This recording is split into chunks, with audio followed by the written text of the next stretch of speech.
Hey everyone, welcome to Group Text. Super cool guest today, Will Sasso, who has made us laugh till we peed a little bit in our pants during the 5 seasons of Mad TV. He is back with a new scripted comedy podcast, Uncle Drank, which we'll get into. It's about the life and times of a fictional beach bum rocker with the same name. Will also starred as Curly in the 2012 Three Stooges feature film. Appeared on hit TV shows like Modern Family, United We Fall, Shameless, Family Guy. He was one of, I think, 7 people to succeed on the Vine platform and is pretty much a Jedi master when it comes to sketch comedy. He's also Canadian, so he's a really nice guy. Please welcome. Hey, Will Sasso. Hi, how are you? Speaking Good. of the Canadian, there are a few jerks. I just want to point that out. I hope you're not one of them. No. There's 4 of them. There's Gary, Todd, Barry, and Gordon. Oh, okay. Fair enough. I'll avoid those ones next time I'm in Canada. So before we get to Uncle Drank, I have to talk to you about Mad TV, which I honestly felt like never got the mainstream recognition it deserved. Why was that show so good? It was like SNL's little brother when he was off of Ritalin. I don't know. I kind of feel like that show was one of those. It was a good situation where the inmates sort of ran the asylum. So I feel like any kind of all the good stuff, anything that sort of made us laugh came out of, for lack of a better description, and with all due respect to everybody running the show. It really was like, go do whatever the heck you want. No one's Fox isn't paying attention, and go right ahead. This show is cheaper than Tales from the Crypt reruns. It doesn't matter. Off you go. Exactly. Enjoy. Did you ever feel like, ooh, we're not going to slide something past? Were there any of those moments? Yeah, absolutely. There were a lot of things that they did that the network and standards and practices would stop us from doing. But the line was, I can't even see the line, obviously, from today's standards with comedy. It was, and looking back at the show, it's like there is no line. I can't believe what we got away with, even, especially when you consider that it was network television. It was bizarre. I just flashed back on the fact that every red carpet and every fashion police that my mother and I did, we would be read and reminded of the list of words we could not say. Yeah. You could say God and you could say damn, but you couldn't say God damn. Right. Absolutely. You could say mother, but you couldn't say motherfucker, which sometimes was the only, appropriate thing to say. But I spent especially on a red carpet. Yes. Yeah, well, and live. So they had finally they did put us on a 7-second delay. What do you mean? Finally, I would imagine with you and your mom, it would have been like almost immediately. Like, right. Well, we were really good the first couple, and then I can't remember. And my mom suddenly said, "And I'll tell you, I'll tell everyone what the fuck is going on here." Awesome. And that was after that we had a delay. Everything's being rebooted. Is there a Mad TV reunion? Possibly. Or do you think shows like that can't go right now? It would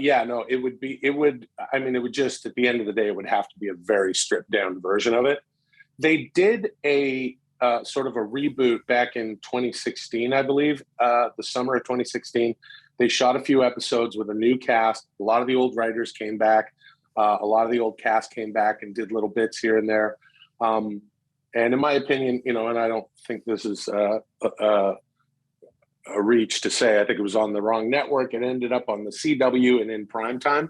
Oh God, that could not be a worse match. Yeah, and it sucked because the performers were incredible and the writers were incredible, and like I said, a lot of the old gang came back.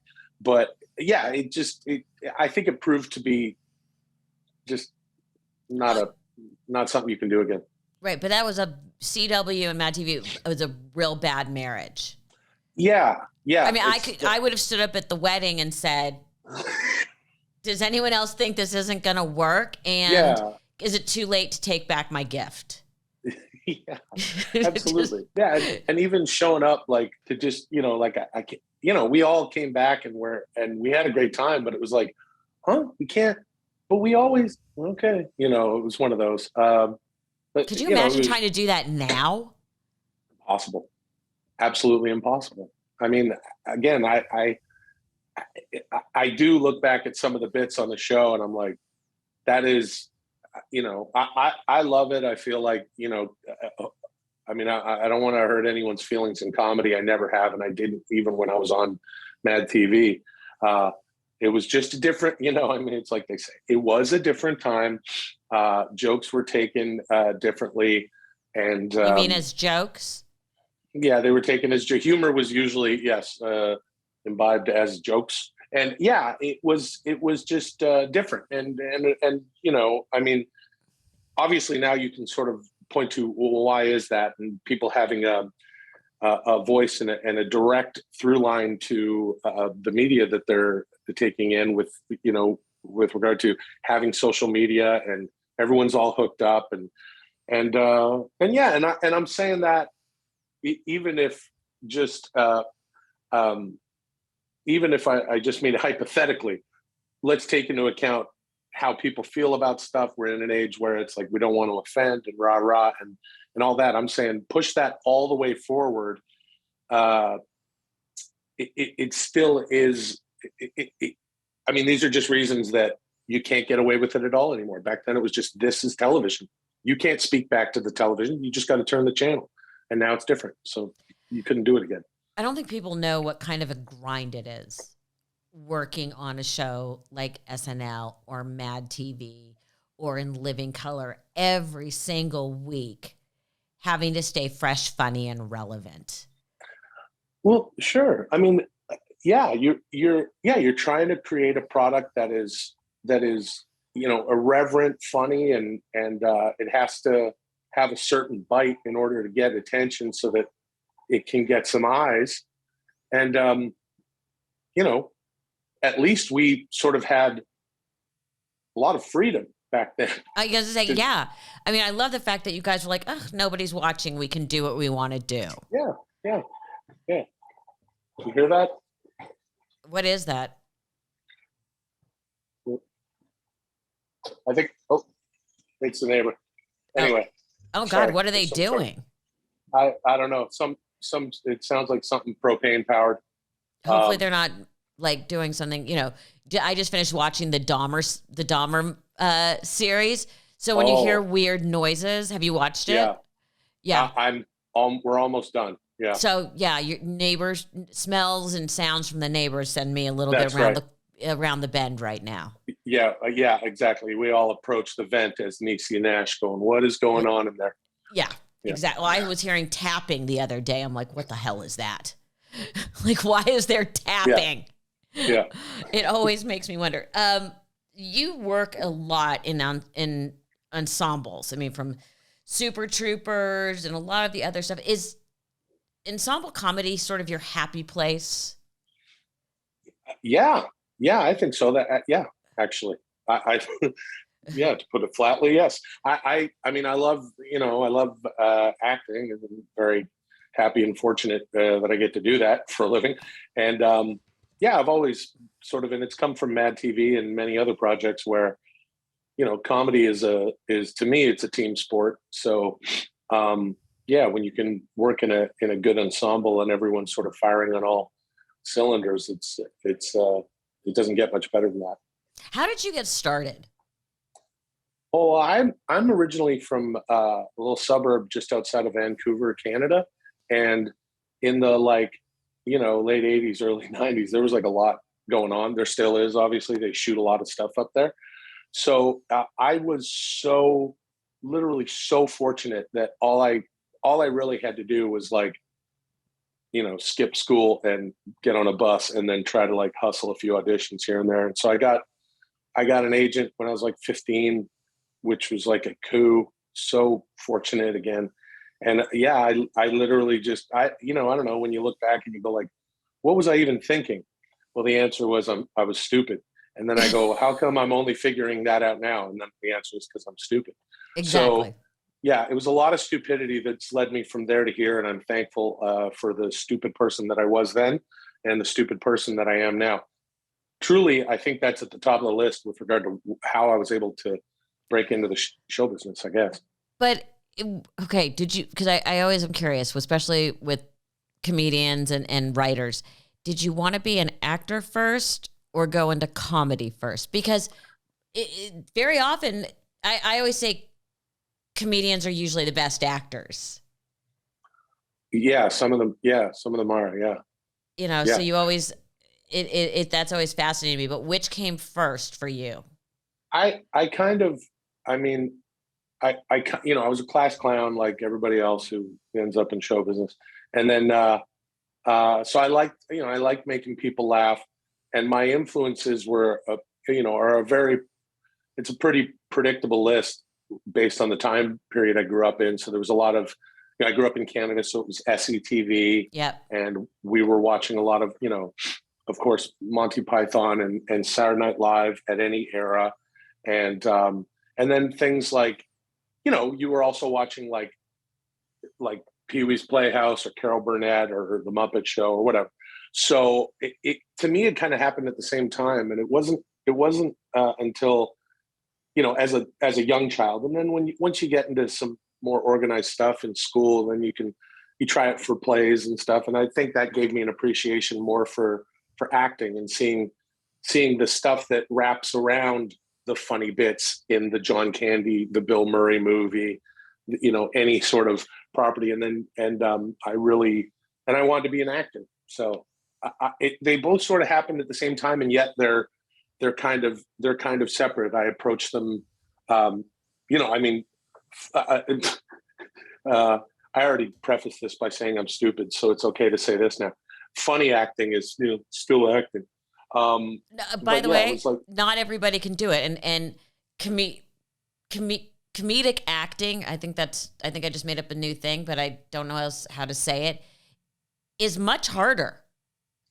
Well, you know what? I honestly, it depends. It's the writing. It's like if you have good stuff, and you are, if you've got a great script and of course all the other tangibles like, direction, hair, makeup, wardrobe, set design, a great editor, and all this good stuff to create this illusion. You're, an actor comedically is only as strong as their material. So if the stuff is good, all you got to do is kind of lay back and spit it, and you look like the funny one. That's not so easy to do. It might be very second nature to you, but I watch things sometimes and say, or think to myself, God, it wants to be funny. It just isn't. Yeah, it's interesting because it's like, comedy is also extremely subjective, and we all watch stuff that our friends and peers watch, and then sometimes you're like, I don't get it, I didn't think that was funny, but somebody likes it, it's a hit show, so you're already up against that to where it is so subjective. But with regard to what you're saying, yeah, you can see things when it's firing on all cylinders, and the script moves right through the actors, and the actors have chemistry with each other, and maybe they all kind of understand to a very professional degree how to do it. You know what I mean? Like, yeah, it's always it's rough if you acting funny is nothing that should never happen. No one should ever have to like ham it up in a. I do it all the time. I'm not saying that it's something that I'm not saying I'm good at what I do at all. You're managing to make a living at it, so I'm going to put you in the good category. Okay, cheers. But like sometimes you're just kind of you're dancing around. Hey, look at this.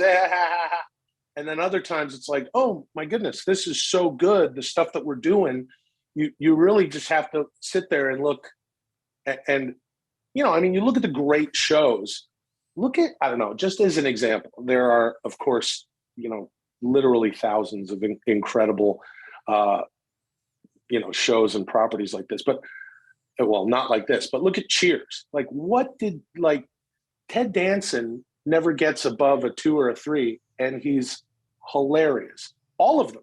I mean, and that's the, that's the writing. That's also James Burrows, the director, who's not going to have. I mean, he's a genius, and he's notoriously good at making sure that everything stays with its feet on the ground, and that's how you get a character like Fraser Crane. That's how you get, even Woody was super grounded, and he was the goofy one. Even Cliff Clavin was grounded. Anyway, it has a lot to do with the material that you have, and there's so many other intangibles. I mean, and everyone knows we're anticipating some movie or TV show, and it comes out, and perhaps it's not what you thought it was going to be. That happens from the creator's perspective too. I heard some filmmaker say, like, making a movie is like going into a closet in the dark, getting changed, coming out and saying, how do I look? You never know. There's so many intangibles that by the time you're done with it, even as a creative, I would imagine, even as a director, and especially sometimes as a writer, you go, what happened to this? I thought it was going to be that, and now it's this. So things have to really align. It has to be lightning in a bottle.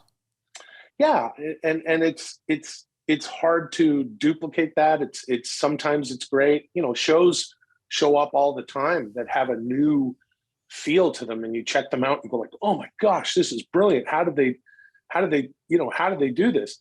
And outside of hard work and being good at something, there are a bunch of intangibles. So when something really works comedically, I think that's why a lot of people pay attention, especially when when it feels like a new way to do it, or just anything that feels like a breath of fresh air. Which is a perfect pivot. I didn't mean to get all intellectual. Suddenly we went down this serious road. That was terrifying for me for a minute. Which is the perfect segue into Uncle Drank. So I've been noticing that these scripted podcasts are really starting to take off. And for people who don't understand what they are, it's basically a throwback to the old days of radio, where a story would be told in serial form over a course of episodes, but it's all audio. Yeah. Okay, first of all, I have to ask, you replaced Gary Busey. That's right. Okay. That's so weird. Yeah. Oh, yeah. I'm like, how do you react when you get the call? Hey, we have this new format. We've got all these great actors. Someone dropped out. We want you to replace him. And you say, oh, who dropped out? Yeah. And they say Gary Busey. That has to take you a little bit by, I'm not sure if that's a compliment or an insult. One thing's for sure. I've never seen Gary Busey in the audition waiting room. We're not normally up for the same roles. Yeah. I was confused by it too. I was like, why, what? Okay, sure. I try to never, if someone falls out of something, or they have to make a change at the last minute, I've been there, here and there, where it's like, oh, who was doing this before? I'm like, I don't know, don't tell me. Because you don't want it to affect what you're doing. But there have been other times where I've, replaced someone, and I'm like, what? We're diametrically opposed as people and performers. I don't understand how we're both up for the same role. But someone somewhere, in an office goes, it's this, and then maybe this, or this, and then down here, and then here's Will over here. But by the way, I say is who was the first, second, and third choice? Who were the first, second, and third choice of Uncle Drank?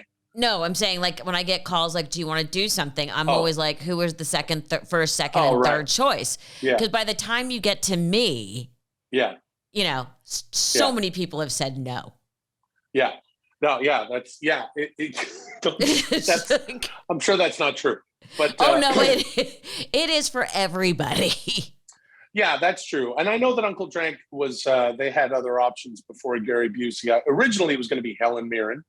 which would have been which would have been fascinating. I would have watched that. Yep. I know, or listened to it. Yeah. Meryl Streep, who can do Meryl anything. Streep was up. Dame Judi Dench was busy. She was unavailable. But I see how that fits. Yeah. Then from there, that's a logical step to Gary Busey. Haven't figured out how we got from Gary to me, but no, yeah. So I was the last thing. They had everyone else in the show. Billy Zane plays a blender named Blendy. Luke Wilson is doing it. Chelsea Lynn. People in the country music space like Kinky Friedman and Brian Kelly from Florida Georgia Line, Uncle Cracker. And they were all already there. And then they were like, would you like to play Uncle Drank? I was like, sure, yes. So that's how I got involved. I love the fact you remind me so much of making your professional decisions the same way my family has, which is we always went, how much, and then tell me what it is. Sure. Yeah. How much, and then I'll decide if it's worth it. Yeah. How long is it going to take to do this? I was thinking of visiting Alaska. For me, it's, do they provide hair and makeup? Right. Or is this coming out of my pocket? Yeah. I'm like, where are we recording it? Do you have snacks? Exactly. You and I, we're like this. So let's explain what this is. So I said it was this serialized podcast. And Uncle Drank, who you play, is a burned out beach bum rocker with a friend or a talking blender who sort of seems to be the narrator named Blendy. Dare I even ask where this idea came from? Because it's a leap. Yeah, no, it's very specific, and it comes from the work mind of a fellow named Jared Gutstad, who's the helmer over there at this company Audio Up. They do a lot of podcast stuff, and him and his merry band of weirdos, guys like Zach Selwyn and Jesse Siebenberg, are not just funny guys. Zach I've known for like 20 years or something. He's a hilarious actor, writer. He's also a great musician, and these guys are all steeped in the country space. So they're like, they're real country music guys. They're music guys, period. So, and comedy guys, obviously, and now podcast guys. And Audio Up does several podcasts. So from all genres of music, hip hop, rock, country, to what they do in podcasting, Uncle Drank is kind of a good amalgam of that. And as you said, yes, scripted, serialized podcasts are happening now. We would look at them back in the day as radio plays. Of course, I also replaced Lon Chaney in 1932 in Dracula of Manhattan. No, I don't. Who does your work? You look brilliant. Thank you very much. I got Gary Busey's guy. You go. So they came up with this thing. They've had this character for a while. They're like, this is something we want to do, and it's sort of it's right in line with the country music stuff, and Gulf and country Western music is very specific. It is like that Florida Georgia Line, Kenny Chesney, get out on the speedboat and don't wear a life jacket and all that stuff. And that's Uncle Drank. He's like a Jimmy Buffett beach bum country singer and a super weirdo. And it's this weird story that starts in the 70s, and then in the 90s he goes missing, and now he's back. And so he is kind of timeless. And, it's this, and all these, of course, country music luminaries come in and out of the story. Like Waylon Jennings gives him his name, Uncle Drank, by accident. And yeah, it's just this really silly romp. And out of it, there's country music, which is now, playing on Sirius XM and on a bunch of the streaming platform playlists and stuff. It's a bizarre property to me. So I'm just waiting for Gary Busey to come back and replace me. It is. I listened to the first couple episodes. It is very funny. It is. Oh, cheers. It is very, very funny. One of the things I really loved was that Uncle Drank started as a jingle writer who just burned out one day and couldn't do it anymore. Sure. What's the strangest job you ever had? Oh, Or the one we would least expected you to have had? One summer, Yeah. I worked at a beach club setting up chairs and umbrellas. yeah. Oh man. One time when I was really young, actually, you know, back when, sort of around the same, growing up times in Vancouver, I just wanted to break into the business any way that I could. And this is shameful to admit, but I had I had to deliver a bunch of pamphlets for this theater thing or whatever, and they gave me all these pamphlets. And this isn't an interesting story, but it ends with a box full of pamphlets being soaked in the rain because it's Vancouver, where it rains All at the least time. 150 days out of the year. Yeah, Yeah. and then just me delivering like soaking wet runny pamphlets to all these businesses and stuff, and staining carpet and shoving them fistfuls, a dozen at a time through mail slots, or else they'll fall apart. Maybe the 2 or 3 in the middle of this pack are dry enough, and I got fired for something that I was doing for free, Which is always good for the ego. yeah. Oh yeah. You're so bad, we don't want you working for free. Yeah. Yeah. Even as a youngster. Outside of that, I would say the weirdest job would have been, there was one time I did a scripted podcast where I replaced Gary Busey. That was a weird one. Yeah. I'm looking forward to hearing that. Yeah. You're working with these amazing actors, and I was thinking a lot about, in animation, people have to work kind of in a vacuum and not be in the same room with each other and things like that. And that's so hard for comedy. Yeah. Has it been a learning curve for you to sort of have to be in this vacuum?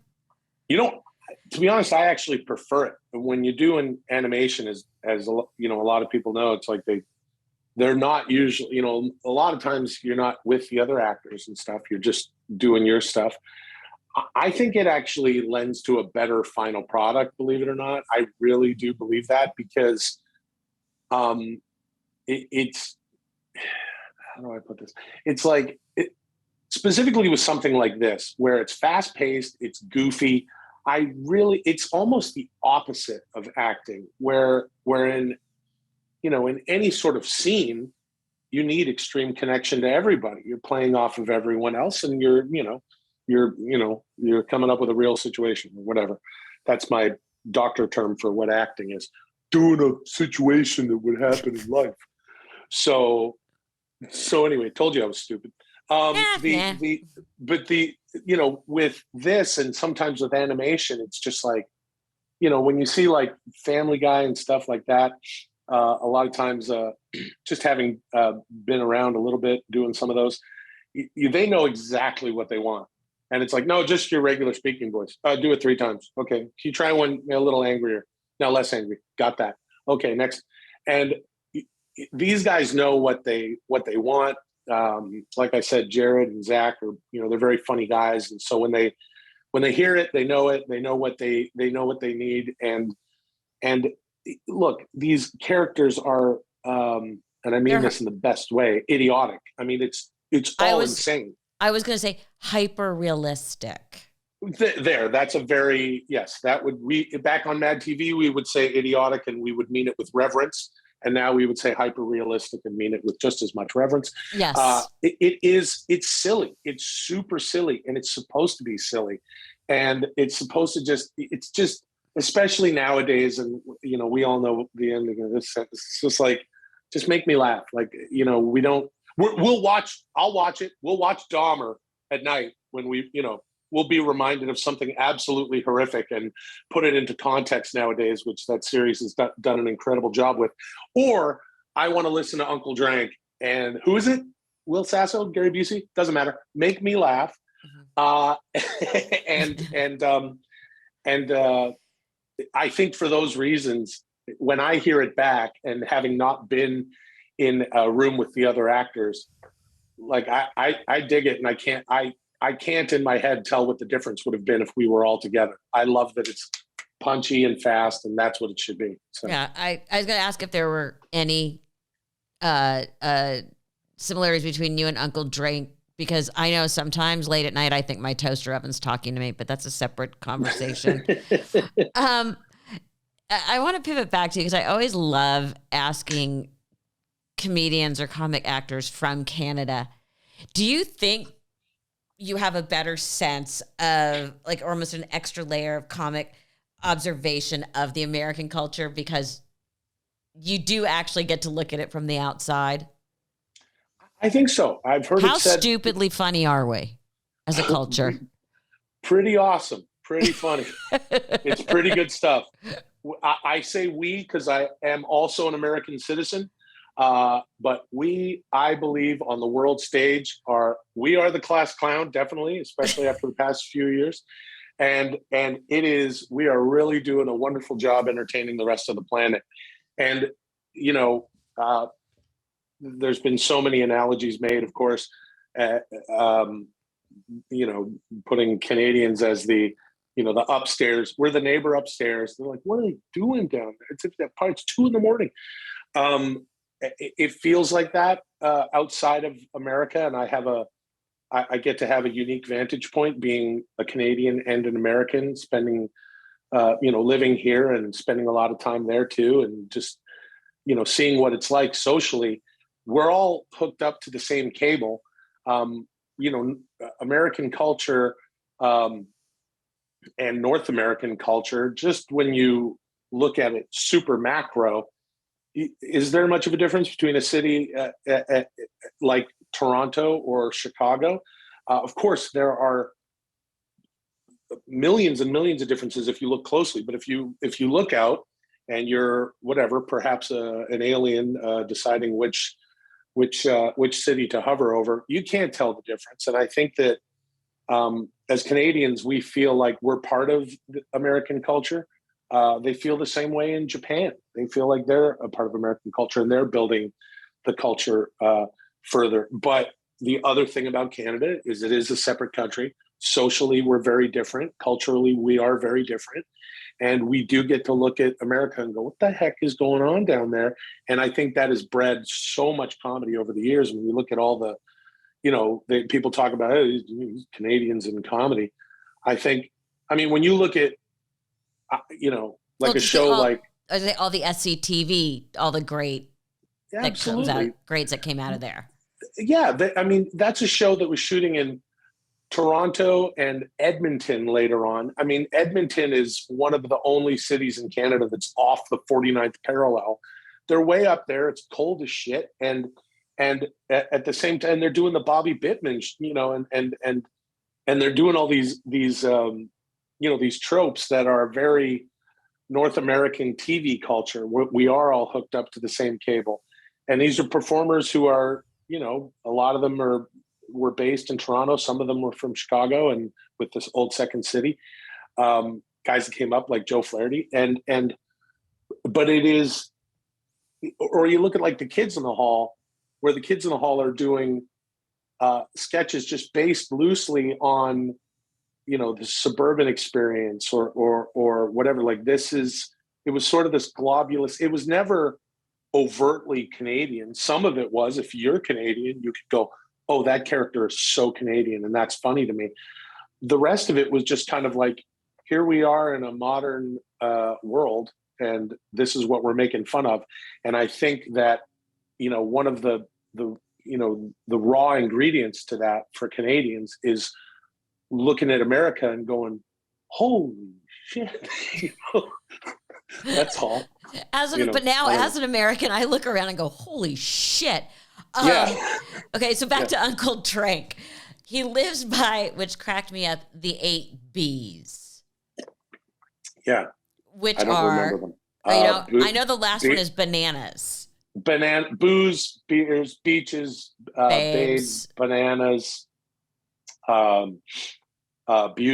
I can't remember the I can't remember. I remember the last one being bananas. Okay, so at the end of a lot of my shows, I ask some of my guests to do a lightning round. And so we because of the depth of this project that you're in, and I would like to emotionally mine the multi-level character that you created. Can you answer these quick questions as Uncle Drank would? Because I know you've done so much subtext work. Oh yeah. There's Bibles of stuff. Yeah, I mean, I know you went deep into the Meisner method with the knock on the door. I get it. Yeah, I get it. Slept in a lot of Gulf Coast fish shacks getting ready for this role. And I'm sure that on set you stay in character. Oh, absolutely. Yeah, I show up like a real prick, just already in character. Oh, here he is again. Yeah, it's like you have to live that way at home to really, you and Daniel Day-Lewis. I want to be known as, the Daniel Day-Lewis of podcasts. That's what I would like to be. So here we go. Margarita, salt or no salt? No salt. Applebee's or Chili's? Chili's, nonstop. Chaps, come on. Destin Beach or Daytona? Oh, Daytona. Hope everyone's okay out there. Yeah. SeaWorld or Gatorland? Never heard of Gatorland. I'm choosing Gatorland. There you go. White Claw or Truly? Oh, Truly. Okay. Leonard or Skinnerd? Skinnerd. No shoes or no shirt? Oh, no shoes. I'm a chubby kid. I was always terrified in PE. Will Sasso, I'm such a fan and was such a fan of Mad TV. Oh, and, awesome. Everything you've done. Thank you so much. And everyone, again, plug where everyone can find Uncle Drank. You can find Uncle Drank everywhere that you listen to podcasts, and the music is streaming on platforms like Spotify and all that stuff. Just put in Uncle Drank with an A. And it's also on Sirius XM, the music, and I think they're popping some of the comedy from the podcast in there too. Thank you so much.